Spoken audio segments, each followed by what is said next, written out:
کہا جاتا ہے کہ روز محشر جہنم میں خواتین زیادہ ہوں گی. اچھا. اب وہ خواتین دیکھیں بڑی خوبصورت حدیث ہے کہ خواتین زیادہ ہوں گی. یہ میں بھی خاتون ہوں اور میں اس چیز کو جانتی ہوں, اور مولا کا یہ قول بھی کہ خاتون کا جو ٹسنا ہے وہ بچوں کی مانند ہوتا ہے.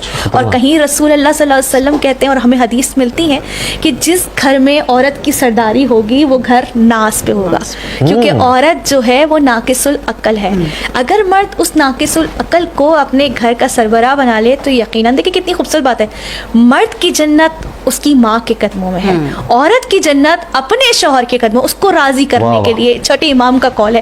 تو اگر عورت اپنے شوہر کو راضی کرے اور وہ اپنے ماں باپ کو راضی رکھے تو یہ تو پھر کمال پہ ہے. لیکن آج کل ٹرینڈ کس چیز کا ہے, جب تک آپ کی شادی نہیں ہوتی ہے تو ظاہر سی بات ہے ایک کپل اپنی فیملی کو یعنی اپنی وائف کو ہی اپنی فیملی سمجھتا ہے اور پھر اسی کو راضی رکھنا چاہتا ہے اور ماں باپ کو دور ہو جاتا ہے. لیکن جب اس کو ہوش آتا ہے کہ میں کس مراحل پہ نکل گیا تو پھر اس کا غصہ اور تیش پہ ہوتا ہے. اگر شروع سے توازن لے کے چلے, یہ کام عورت کا ہے, اگر شروع سے توازن لے کے چلے, جب وہ اپنے ماں باپ کو چھوڑ کے اس کے حجرے میں جا کے بیٹھے اور زیادہ وقت دے, تو ایک مرتبہ بیوی اگر ٹوکے کہ جس طرح سے کھانا میرے ساتھ کھا رہے ہو باہر چل کے, اگر ماں کو لے چلو تو ان کا دل خوش ہو جائے گا کیونکہ تم ان کی اولاد ہو, انہوں نے مجھے ہبا کیا ہے. تو ماں بھی بیٹی کو بہو کو بیٹی سمجھے تو بہت خوبصورت ٹرینڈ ہے.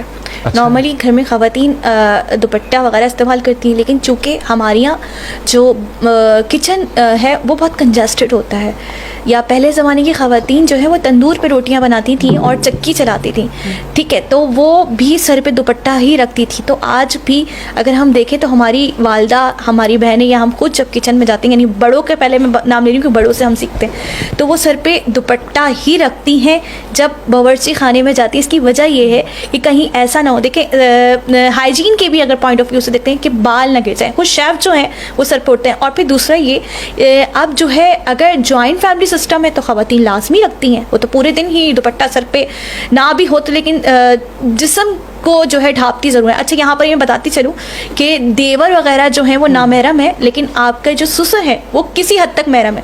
تو اتنا خواتین ان سے بے شک حجاب نہیں کرتی کیونکہ باپ کی ہی جو ہے وہ زمرے میں لیتی ہیں, ان کو انہی کی طرح تعظیم کرتی ہیں باپ کی جیسے ہی. تو اسی لیے لیکن کچن میں جانا یا بیٹھنا آج بھی خواتین جو ہے, مشرقی خاتون جو ہے وہ, کیونکہ دیکھ حجاب کرنے سے کیا ہے, آپ کے کون کون سے جو ہے وقار یا دیکھا جائے یا گھر کے ماحول یا آپ میں کیا تبدیلی آتی ہے. اگر دیکھا جائے 3 زاویے سے میں بتاؤں کہ سب سے پہلے آپ کا گھر نفسانی جو مرض ہے, نفسیاتی مریض ہونے خواہشات جو آپ کو فحیاشی کی طرف, فحیاشی کی تہذیب کی طرف لے کے جاتی ہے, پرافات تہذیب کی طرف لے کے جاتی ہے, وہ نہیں جاتی. کیونکہ جب آپ باحجاب ہوں گی, اللہ کی رحمت آپ پہ ہوگی, تو آپ کی اولاد بھی جو ہے وہ نیک تربیت ہوگی. پھر دوسرا یہ کہ وہ عورت باوقار ہو جاتی ہے, اور تیسرا اس کے گھر کا ماحول بڑا بہترین ہوتا ہے. کیونکہ نارملی لوگ کہتے ہیں یا بزرگ کہتے ہیں کہ ہم نے سنا کہ اگر خاتون باحجاب ہوگی اور کردار میں با کمال ہوگی تو اس کا گھر بہت خوبصورت طریقے سے بستا ہے, یہ چیز کہا جاتی ہے. لیکن اب تو